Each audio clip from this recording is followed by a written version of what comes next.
প্রিয় নবম দশম শ্রেণীর শিক্ষার্থীরা, আজকের ক্লাসে আমরা তোমাদের তথ্য ও যোগাযোগ প্রযুক্তি বইয়ের প্রথম অধ্যায়ের ই গভর্ন্যান্স, ই সার্ভিস, অর্থনীতি এবং সামাজিক যোগাযোগ মাধ্যমের বিবর্তন এই টপিকগুলো নিয়ে আলোচনা করব।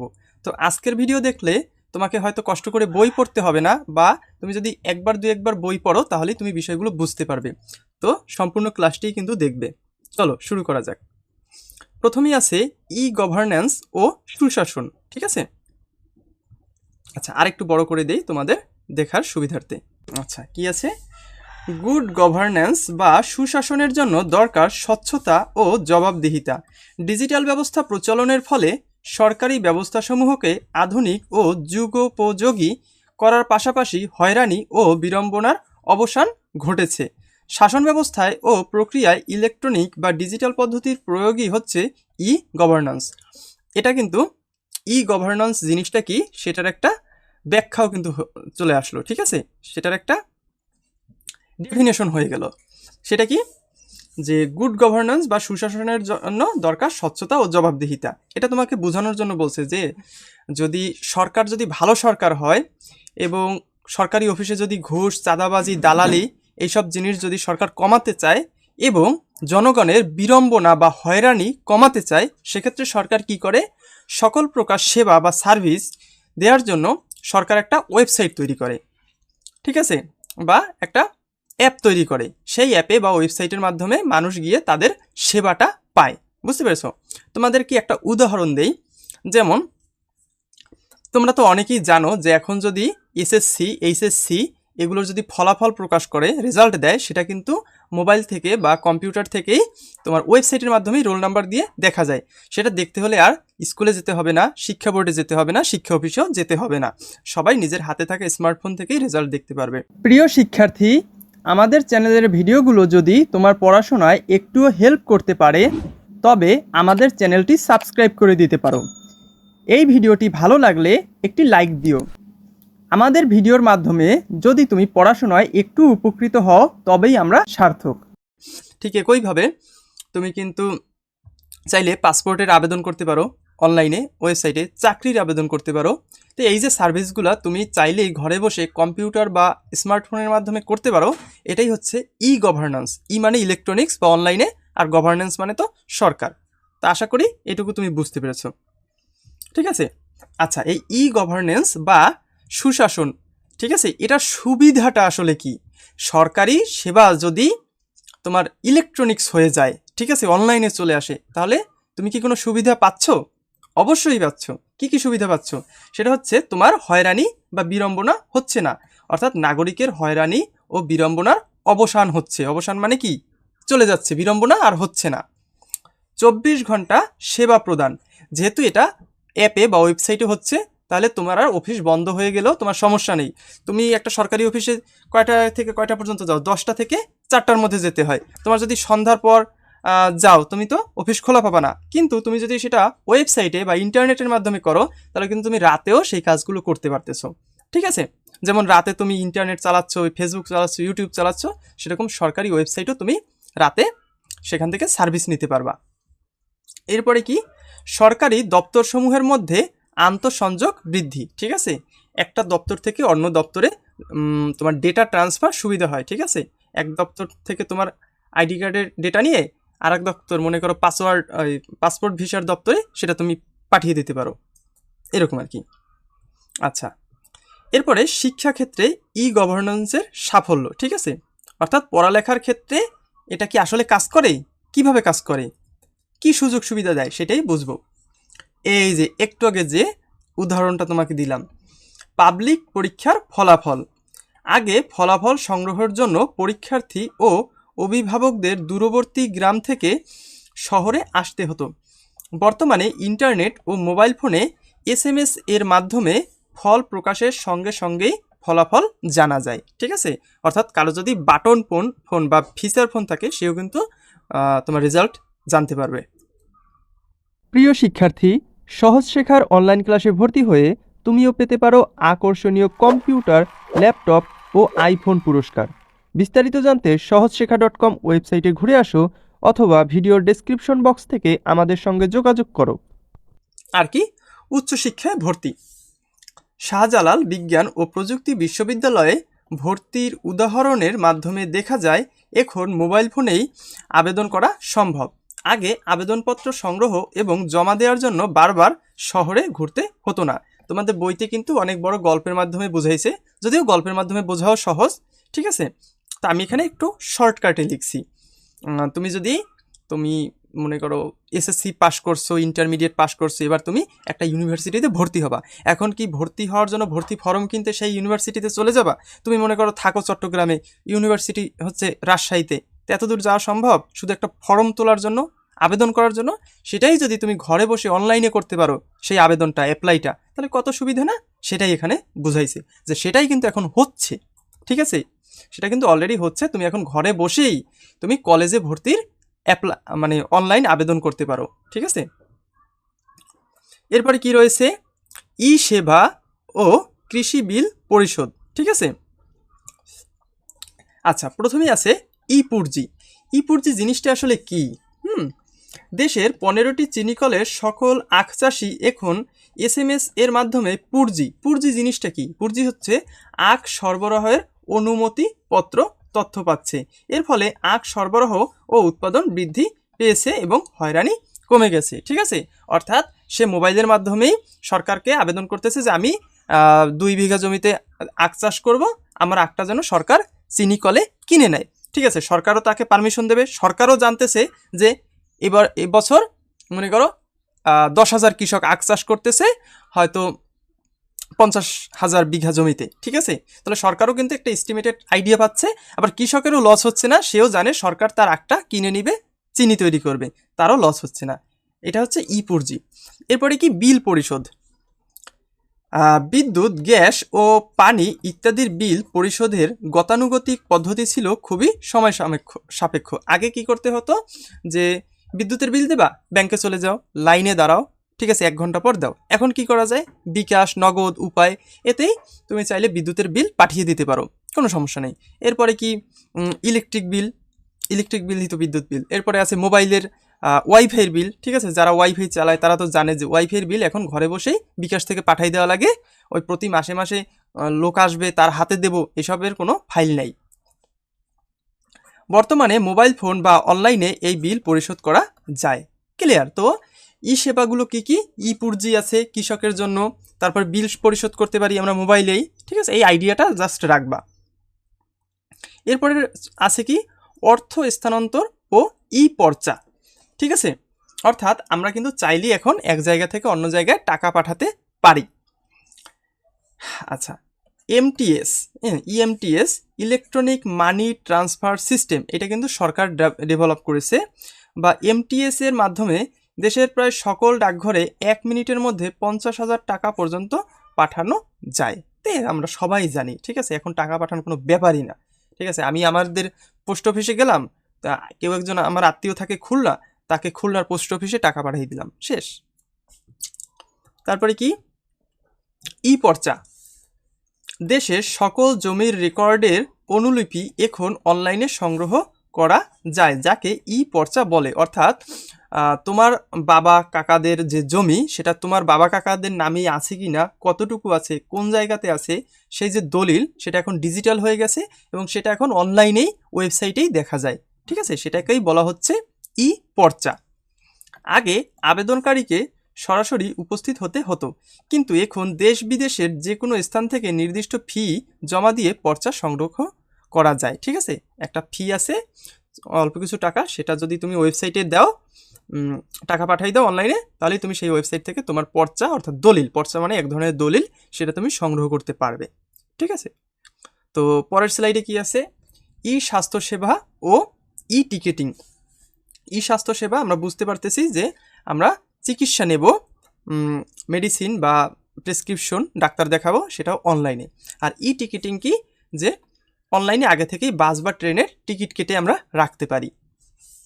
ই স্বাস্থ্যসেবা অর্থাৎ টেলিমেডিসিন।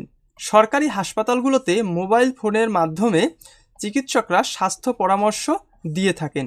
টেলিমেডিসিন সেবার মাধ্যমে রোগী হাসপাতালে না এসেও বিশেষজ্ঞ চিকিৎসকের সেবা নিতে পাচ্ছে, ঠিক আছে। আর কি? Railway ticketing. বাংলাদেশ রেলওয়ের আন্তনগর ট্রেনের টিকিট এখন মোবাইল ফোন বা অনলাইনেই কেনা যায়, ফলে স্টেশনে গিয়ে লাইনে দাঁড়ানোর ঝামেলা ছাড়াই যাত্রা সম্ভব হচ্ছে। ঠিক আছে, তাহলে টেলিমেডিসিন মানে কি, দূর থেকে চিকিৎসা নেওয়া, যেটাকে বাংলায় ই স্বাস্থ্যসেবা বলতে পারি। আর ই টিকেটিং মানে কি, অনলাইনে আগে থেকেই ট্রেনের টিকিট কেটে রাখা, বাসের টিকিট কেটে রাখা, এটা হচ্ছে ই টিকিটিং। জাস্ট তোমরা যদি বোঝো ব্যাপারগুলো, তাহলেই আশা করি তোমরা পরীক্ষার খাতায় এগুলো লিখে আসতে পারবে। আচ্ছা, এরপর হচ্ছে ই কমার্স, বাণিজ্যের আধুনিকায়ন। তো ই কমার্স জিনিসটা আসলে কি, এই যে দারাজকে তো আমরা হয়তো সবাই চিনি, তাই না? দারাজ থেকে তুমি তোমার ইচ্ছা মতো জুতো, জামা তুমি অর্ডার দিতে পারো, তাই না? এটাই হচ্ছে এক ধরনের ই কমার্স বিজনেস, বাণিজ্যের আধুনিকায়ন। ইলেকট্রনিক মাধ্যমে বাণিজ্য করাকেই বলা হয় ই কমার্স, ই বাণিজ্য।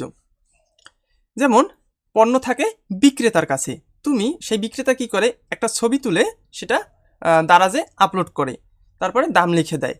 তুমি তোমার এন্ড থেকে মোবাইলে কি দেখো, ওই প্রোডাক্টটা দেখো, দাম দেখো, বলো হ্যাঁ ভালোই তো, আমি কিনতে চাই। তারপরে তুমি অর্ডার করো ওই অ্যাপের মাধ্যমে, দারাজ অ্যাপের মাধ্যমে অর্ডারটা চলে যায় বিক্রেতার কাছে, বিক্রেতা প্যাক করে দারাজের ডেলিভারি ম্যানের কাছে পাঠিয়ে দেয়, এবং সেই দারাজের ডেলিভারি ম্যান সরাসরি তোমার বাসায় নিয়ে আসে। এটাই হচ্ছে ই কমার্স। বুঝতে পেরেছো? বলছে বিক্রেতার সঙ্গে ক্রেতার সরাসরি যোগাযোগ, ক্রেতা কর্তৃক বিনিময় মূল্য পরিশোধ। সিম্পল। আচ্ছা, এরপরে কি কি আছে, মূল্য পরিশোধের কি কি পদ্ধতি আছে ই কমার্সে? ক্রেডিট বা ডেবিট কার্ড, অর্থাৎ এই যে ছোট ব্যাংক কার্ড থাকে, মেশিনে ভরলেই সেখান থেকে টাকা বের করা যায়, সেটা কি বলা হয় ক্রেডিট বা ডেবিট কার্ড। আর কি মোবাইল ব্যাংকিং, এটা কি, যেমন বিকাশ, ঠিক আছে, বিকাশের নাম তো তোমরা সবাই চেনো, ঠিক আছে, বিকাশ, নগদ, রকেট। আর কি ক্যাশ অন ডেলিভারি বা সিওডি, অর্থাৎ প্রোডাক্ট তোমার বা কাস্টমারের হাতে এসে পৌঁছাবে, তারপর কাস্টমার টাকা পরিশোধ করবে ডেলিভারি ম্যানের কাছে, যে নাও ভাই তোমার প্রোডাক্ট পেয়েছি, এখন তুমি আমার হাত থেকে ক্যাশ নাও, টাকা গুনে নাও। এটা হচ্ছে ক্যাশ অন ডেলিভারি। কিন্তু অনলাইনে ক্যাশ অন ডেলিভারি যেমন কাজ করে, তেমনি মোবাইল ব্যাংকিং অর্থাৎ বিকাশে টাকা পাঠাই দেয়, বা ক্রেডিট বা ডেবিট কার্ড দিয়েও টাকা পেমেন্ট করা যায়। এরপরে কি আসছে, ই কমার্সের প্রসার ও কর্মক্ষেত্রে আইসিটি। আচ্ছা, কি কি আছে দেখি আমরা। ই কমার্সের প্রসার 2011-12 সাল থেকেই বাংলাদেশের ই কমার্সের প্রসার হচ্ছে। বর্তমানে বই, জামাকাপড়, খাবার, শৌখিন সামগ্রী ইত্যাদি অনলাইনে কেনাবেচা হচ্ছে। নতুন কর্মক্ষেত্র বা নিউ ওয়ার্কপ্লেস, আইসিটি নিজেই একটি বড় আকারের কর্মবাজার সৃষ্টি করছে। হার্ডওয়্যার, সফটওয়্যার থেকে শুরু করে ওয়েবসাইট নির্মাণ ও রক্ষণাবেক্ষণে দক্ষ কর্মীরা এখন দেশের বাইরে কোনো প্রতিষ্ঠানে অথবা স্বতন্ত্রভাবে, যেটাকে ফ্রিল্যান্সিং বলে, কাজ করতে পারে। এর মাধ্যমে প্রচুর বৈদেশিক মুদ্রা অর্জন করা সম্ভব। বোঝা গেল? তো দেশে যেমন ই কমার্সের প্রসার ঘটেছে, ঠিক আছে, অর্থাৎ দারাজের মতো বড় বড় ই কমার্স চলে এসেছে, আমরা চাইলে ঘরে বসেই প্রোডাক্ট কিনতে পারি, ঠিক তেমনি আজকাল ঘরে বসেই কাজ করা যাচ্ছে। ঠিক আছে, তুমি ঘরে বসেই ফ্রিল্যান্সিংয়ের মতো জব করতে পারো। তুমি আরেকটা ক্লায়েন্ট হয়তো আমেরিকাতে আছে, কানাডাতে আছে, তুমি তাকে একটা ওয়েবসাইট বানিয়ে একটা লোগো ডিজাইন করে ভিডিও এডিট করে তাকে জমা দিতে পারো। ঠিক আছে, এটাকেই বলা হয় ফ্রিল্যান্সিং। আর ওই প্রতিষ্ঠান তারা কি করে, আবার ওরকম তোমার মতো একজন খুচরা কর্মী থেকে কাজটা করে নেয়, যাতে তাদের কম টাকা খরচ হয়। তারা যদি মাস ভিত্তিক একজন লোককে রাখতো, এক মাসে তাকে অনেক টাকা স্যালারি দিতে হতো, কিন্তু কোম্পানি চিন্তা করে আমার কাজ এতটুকু, আমি একদিনে একটা কাজ করাই নিয়ে আসবো একটা ফ্রিল্যান্সারের কাছ থেকে, তো কোম্পানিটা আউটসোর্সিং করতে পারে। বুঝতে পেরেছো? আচ্ছা, এরপরে রয়েছে সামাজিক যোগাযোগ ও আইসিটি। আইসিটিতে সামাজিক যোগাযোগ বলতে নেটওয়ার্কের মাধ্যমে মানুষে মিথস্ক্রিয়া মানে ইন্টারাকশন।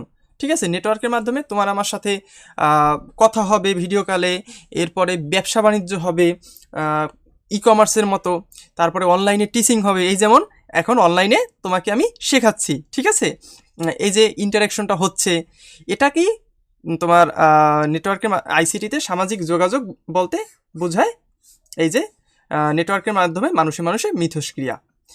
এর মাধ্যমে তথ্যের আদান প্রদান, বন্ধুত্ব তৈরি এবং মত প্রকাশ করা সহজ হয়েছে। ঠিক আছে, তাহলে তোমাকে যদি বলে যে আইসিটিতে সামাজিক যোগাযোগ বলতে কি বোঝো? আইসিটি মানে কি? Internet and communication technology. এটাতে সামাজিক যোগাযোগ মানে কি? মানে হচ্ছে অনলাইনে যোগাযোগ। অনলাইনে যোগাযোগ মানে হচ্ছে মানুষে মানুষে মিথস্ক্রিয়া বা ইন্টারাকশন, কমিউনিকেশন। এর মাধ্যমে কি কি করা সম্ভব বলো তো? বন্ধুত্ব করা সম্ভব, এমনি সাধারণ আড্ডা দেওয়া, এই বন্ধু কেমন আছিস, বিকেলে ঘুরতে যাবি, আহ, আজকে তো সাদিয়া ক্লাসে আসছে কিন্তু কিছু পারে নাই, কান ধরে উঠে বসছে, ঠিক আছে? এগুলো যেমন বলতে পারি, তেমনি কাজের কাজও করা যায়। ওই যে যেটা বললাম, ফ্রিল্যান্সিং, তারপরে হচ্ছে আউটসোর্সিং, কন্টেন্ট ক্রিয়েশন, অনলাইনে class, meeting, business, e commerce, অনলাইনে বেচা কিনা, অনেক কিছুই করা যায়। এগুলোই হচ্ছে আইসিটিতে সামাজিক যোগাযোগ। আচ্ছা, তারপর কি? সহজ ও সাশ্রয়ী যোগাযোগ, মত প্রকাশ, ভার্চুয়াল কমিউনিটি আর বন্ধুত্ব, এগুলো করা সম্ভব। জনপ্রিয় কিছু যোগাযোগ মাধ্যম, আমরা এগুলোকে হয়তো সবাই চিনি, তাই না? কি কি? ফেসবুক। ফেসবুক চেনো তোমরা? ফেসবুক এটা কি? এটা খায় না মাথায় দেয়? যে ফেসবুককে না চেনে এমন হয়তো দুনিয়ায় কাউকে খুঁজে পাওয়া যাবে না। আমাদের নানি দাদিদের কথা আলাদা, কিন্তু তোমরা যারা পড়াশোনা করো বা যারা অনলাইনে থাকো, তারা সবাই ফেসবুক চিনো। বিশ্বের সবচেয়ে জনপ্রিয় সামাজিক যোগাযোগ মাধ্যম। 2004 সালে 4 ফেব্রুয়ারি মার্ক জাকারবার্গ, ওই যে জুকু কাকু, আমি মজা করে বলি, মার্ক জাকারবার্গ ও তার বন্ধুদের হাত ধরে এটি চালু হয়। বিনামূল্যে সদস্য হওয়া, অর্থাৎ ফেসবুকে অ্যাকাউন্ট খুলতে কোনো টাকা লাগে না, সেটাই বলছে। বন্ধু সংযোজন, অর্থাৎ ফ্রেন্ড অ্যাড করা যায়। বার্তা প্রেরণ, অর্থাৎ মেসেজ করা যায়। এবং অডিও ভিডিও প্রকাশ করা যায়। কেউ ছবি ছাড়ে, কেউ ভিডিও ছাড়ে ফেসবুকে, এগুলাই। টুইটার নামটা এখন আর নাই, এখন হয়ে গেছে সেটা এক্স। কারণ ইলন মাস্ক সে এই টুইটার কোম্পানিটাকে কিনে নিয়েছে, এবং কিনে নেওয়ার পর সে বলছে এখন আমি এই কোম্পানির মালিক, আমি বলছি টুইটার নাম আর থাকবে না, এখন থেকে এই কোম্পানির নাম হবে এক্স। ঠিক আছে? এখন থেকে এই কোম্পানির নাম হবে শুধুমাত্র এক্স। তো এটি একটি মাইক্রো ব্লগিং সাইট। অ্যাকচুয়ালি এই টুইটারও কিন্তু এই ফেসবুকের মতোই, ঠিক আছে? তেমন একটা পার্থক্য নেই। পার্থক্য বলতে টুইটারে অনেক বেশি ভিডিও টিডিও ছাড়া যায় না, কিন্তু ফেসবুকে যেরকম তুমি লিখে পোস্ট করতে পারো, ওভাবে টুইটারেও পোস্ট করা যায়, ঠিক আছে? আচ্ছা, টুইটার তো বলা যাবে না, তাহলে আবার ইলন মাস্ক কাকা রাগ করবেন, এখন বলতে হবে এক্স, তাই না? এর বার্তাগুলোকে বলা হয় টুইট, ঠিক আছে? ফেসবুকে যেমন বলি পোস্ট, একটা পোস্ট করছে বন্ধু, একটা পোস্ট করছে, আর টুইটারের পোস্টগুলোকে বলা হয় টুইট। টুইট করছে, অমুকে টুইট করছে, ঠিক আছে? যা আগে 140 অক্ষরে সীমাবদ্ধ থাকলেও বর্তমানে 280 অক্ষর। তো আর একটা পার্থক্য হচ্ছে, ফেসবুকে তুমি ইচ্ছা মতো গরুর রচনা লিখতে পারো, মানে যা ইচ্ছা তাই অনেক বড় লিখে পোস্ট করতে পারো, কিন্তু তুমি টুইটারে 280 অক্ষরের বেশি লিখতে পারবে না একটা পোস্টে, ঠিক আছে? যখনই 280 অক্ষর হয়ে যাবে, তখন টুইটার থেকে আর তুমি টাইপ করতে পারবে না। আগে এটা ছিল মাত্র 140 অক্ষর, ঠিক আছে? এখন তো একটু বাড়াইছে, ডাবল করছে। সদস্যরা অন্য সদস্যদের ফলো করতে পারে, ফেসবুকেও পারে, তাই তো সবাই ফেসবুক চালায়। টুইটার তেমন একটা কেউ চালায় না। টুইটার চালায় যারা সেলিব্রিটি, যারা নেতা, পলিটিশিয়ান, ঠিক আছে? যারা অ্যাক্টর, অ্যাক্ট্রেস বা স্পোর্টসম্যান, শর্টকাটে যারা সেলিব্রিটি, তারা টুইটার চালায় আর কি। সাধারণ মানুষ চালাতে পারবে না এমন না, তারাও চালাতে পারবে, ঠিক আছে? তবে সেলিব্রিটিরা বেশি চালায়। জনপ্রিয় সামাজিক যোগাযোগ মাধ্যম 2। আরও কিছু সামাজিক যোগাযোগ মাধ্যম দেখি। ইনস্টাগ্রাম, ঠিক আছে? বর্তমানে জেন জি এবং জেন আলফাদের পছন্দের সামাজিক যোগাযোগ মাধ্যম। এটাও কিন্তু ফেসবুক কোম্পানিরই প্রোডাক্ট, ঠিক আছে? ফেসবুক আর ইনস্টাগ্রাম কিন্তু ভাই ভাই, এভাবে তুমি বলতেই পারো। 2010 সালে চালু হওয়া এই অ্যাপটি মূলত ছবি ও ভিডিও শেয়ার করার জন্য জনপ্রিয়। হ্যাশট্যাগ এবং রিলস এর মাধ্যমে ব্যবহারকারীরা নিজের কন্টেন্ট ছড়িয়ে দিতে পারেন। এটি ডিজিটাল মার্কেটিংয়ের অন্যতম হাতিয়ার। আর লিঙ্কডইন কি? লিঙ্কডইন হচ্ছে একটা প্রফেশনাল জায়গা, এটাও ফেসবুকের মতো, এটাও টুইটারের মতো, কিন্তু লিঙ্কডইন হয়তো তুমি ব্যবহার করো না। কেন করো না? এখানে সব প্রফেশনাল মানুষরা থাকে, অর্থাৎ যারা চাকরি করে, ঠিক আছে? যারা কোনো কোম্পানির সিইও, ফাউন্ডার বা এমপ্লয়ি, এরা আসলে লিঙ্কডইন চালায়, ঠিক আছে? চাকরি বাকরির ক্ষেত্রে এদের কাজে লাগে আর কি, একজন আরেকজনের সাথে পরিচিত হয়। লিখছে 2003 সালে চালু হওয়া বিশ্বের সবচেয়ে বড় পেশাদার সামাজিক মাধ্যম। এটি মূলত চাকরি খোঁজা, পেশাগত যোগাযোগ এবং ব্যবসায়িক নেটওয়ার্ক গঠনে ব্যবহৃত হয়। বোঝা গেল? ওই যে একটু আগে আমি বললাম যে যারা চাকরি বাকরি করে বা চাকরি খোঁজে তারা এই লিঙ্কডইন ব্যবহার করে, পেশাগত, মানে আমি বললাম না প্রফেশনাল, ঠিক আছে, প্রফেশনাল কমিউনিকেশন করতে। আর ব্যবসায়িক নেটওয়ার্ক, ঠিক আছে, একজন সিইও আর একজন সিইওর সাথে বন্ধু হয়, ফলো করে, দেখে ও কী লেখছে, ওর কোম্পানিতে কী কাজ হচ্ছে, লোক নিচ্ছে কি না চাকরিতে, এগুলা লিঙ্কডইনে দেখা যায়। আচ্ছা, এরপরে চলে এসেছি বিনোদন ও আইসিটি বিবর্তনের গল্প। অতীত। একটা সময় ছিল, এই যে আমি একটু বড় করে দিই, ঠিক আছে, তোমাদের দেখার সুবিধার্থে। একটা সময় ছিল যখন বিনোদনের জন্য মানুষকে ঘরের বাইরে যেতে হতো, যেমন এক সিনেমা হলে সিনেমা দেখতো অথবা খেলার মাঠে গিয়ে খেলা দেখতো। এরপর এলো রেডিও, এই যে বান্দা, ঠিক আছে, রেডিওতে কিন্তু কিছু দেখা যেত না, শুধু শোনা যেত। তারপরে আসলো টেলিভিশন, টেলিভিশনে শোনার সাথে সাথে, ঠিক আছে, দেখাও যাওয়া শুরু করলো। আচ্ছা, এটা ছিল অতীত। বর্তমানে কি হয়েছে? বর্তমানে কি শুধু রেডিও টেলিভিশনে সীমাবদ্ধ আছে? না, বর্তমানে কম্পিউটার ও ইন্টারনেটের মাধ্যমে বিনোদন হাতের মুঠোয়। ফাইবার অপটিক কেবল ও দ্রুতগতির ইন্টারনেটের ফলে এখন আর কোনো নির্দিষ্ট সময়ের জন্য অপেক্ষা করতে হয় না। আগে আমিও ছোটোকালে টিভি দেখতাম যে অমুক সিনেমাটা বৃহস্পতিবার রাত 9টায় দিবে, 9টায় বসে থাকতে হইতো। 9টায় যদি কারেন্ট যাইতো, বিদ্যুৎ চলে যাইতো, মিস, আর দেখা হইল না। কিন্তু এখন কি সেই সময়ের জন্য অপেক্ষা করতে হয়? না, আমি ইউটিউবে ঢুকি, একটা ভিডিও এখন দেখার ইচ্ছা এখন দেখবো, আবার কতটুকু দেখে রাইখে দিলাম, কালকে দেখার ইচ্ছা কালকে দেখবো। তুমি যে এই ক্লাসটা দেখতেছো, ঠিক আছে, তুমি কিন্তু চাইলে এরপরে আবারও এই ক্লাসটা চালিয়ে দেখতে পারবে। তুমি এই যে ক্লাস যদি এখন শেষ হয়ে যায় তারপর যে আর জীবনেও দেখতে পারবে না তা কিন্তু না, ঠিক আছে। তো বর্তমানে যুগ আসলে কতটা ডিজিটালাইজেশন হয়েছে, আধুনিক হয়েছে, সেটাই আসলে এই অধ্যায়টা তোমাকে বোঝাচ্ছে। আচ্ছা, এখন কি হয়? যখন খুশি তখন গান শোনা বা সিনেমা দেখা যায়। বোঝা গেল আশা করি। এরপরে কি আছে? গেমিং ও ডিজিটাল কন্টেন্ট। Computer games. সারা পৃথিবীতেই কম্পিউটারের গেমের বিশাল শিল্প তৈরি হয়েছে। এটি বিনোদনের অত্যন্ত সফল মাধ্যম, তবে এর তীব্র আসক্তি সম্পর্কে সতর্ক থাকা প্রয়োজন। হ্যাঁ, গেম যখন এখন সারা পৃথিবীতে তোমার চলতেছে, তেমনি গেমটা কিন্তু একটা খারাপ প্রভাবও ফেলতেছে যুব সমাজ, তরুণ সমাজের উপর, ঠিক আছে। কারণ গেম খেলতে খেলতে অনেকের আসক্তি জমে যায়, সে আর গেমটা ছাড়তে পারে না, তার সারাদিন ইচ্ছা করে গেম খেলি। আর এখন তো আছে গরিবের গেম, সবার গেম, ফ্রি ফায়ার, কি বলে যে এই মার মার ঠাস ঠাস রিভাইভ দে, গুলি কর, তাই না? আমি তো শুনতে পাই আর কি, আমার যারা স্টুডেন্ট আসে তারা অনেকে গেম খেলে। আচ্ছা, আর কি ডিজিটাল কন্টেন্ট ক্রিয়েশন, অ্যানিমেশন বা কার্টুন তৈরি করা এখন অনেক সহজ। সৃজনশীল মানুষরা গ্রাফিক্স ব্যবহার করে কাল্পনিক প্রাণী, যেমন ডাইনোসর, এই যে দেখছো গ্রাফিক্সের মাধ্যমে একটা ডাইনোসর তৈরি করছে, ঠিক আছে, 3D ডাইনোসর কম্পিউটারের মাধ্যমে, বা ভিন গ্রহের প্রাণী তৈরি করছেন। আচ্ছা, অবকাঠামোগত উন্নয়ন ও পরিসংখ্যান। বাংলাদেশের অবস্থান হচ্ছে 100তম, মানে খুবই খারাপ জায়গায় আছি আমরা, বুঝতে পারছি।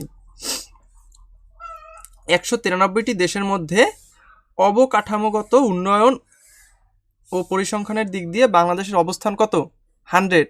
সবাই বলবে এই তো আমরা সেঞ্চুরি করেছি, কিন্তু এটা আসলে খুশির কোনো খবর না, কারণ আমরা 99টা দেশের পিছনে আছি। আমাদের থেকেও আধুনিক দেশ আছে আরও 99টা, যেটা শকিং। আমরা টপ 10-এর মধ্যে তো যেতে পারিই নাই, টপ 20-র মধ্যেও নাই, টপ 30-র মধ্যেও নাই। আচ্ছা, সে তর্ক পরে হবে। পরিসংখ্যান। আন্তর্জাতিক টেলিকমিউনিকেশন ইউনিয়নের বা ITU ICT development index IDI অনুযায়ী এই র্যাঙ্কিং। কোন র্যাঙ্কিং? এই যে বাংলাদেশের অবস্থান 100তম, সেই র্যাঙ্কিংটা কারা করছে? সেই তোমার পরিসংখ্যানটা কারা করছে আন্তর্জাতিক টেলিকমিউনিকেশন ইউনিয়ন। অবকাঠামো। সারা দেশে ফাইবার অপটিক্যাল লাইন বসানো হয়েছে, ঠিক আছে। এই যে আমরা ইন্টারনেট চালাই, তোমরা তো অনেকে মোবাইলের মাধ্যমে চালাও, যে টাওয়ার থেকে তোমাদের মোবাইলে আসে, কিন্তু এই টাওয়ারে কোথা থেকে আসে? এই টাওয়ারে আসে অপটিক্যাল ফাইবার কেবল বা কাঁচ দিয়ে পাইপের মতো তৈরি করা তার, ঠিক আছে, চিকুন পাইপের মতো সুতা। সেই কেবল বঙ্গোপসাগরের নিচ দিয়ে গিয়ে ভারত, সিঙ্গাপুর এর মতো বিভিন্ন দেশের সংযোগ হয়েছে। বুঝতে পেরেছি? এভাবেই কিন্তু আসলে অ্যাকচুয়াল ইন্টারনেটটা চলতেছে। ইউনিয়ন পর্যায়ে ইনফরমেশন সার্ভিস সেন্টার খোলা হয়েছে। তো বাংলাদেশের অবকাঠামোগত উন্নয়নের 2টি উদাহরণ এখানে দেখতে পাচ্ছি।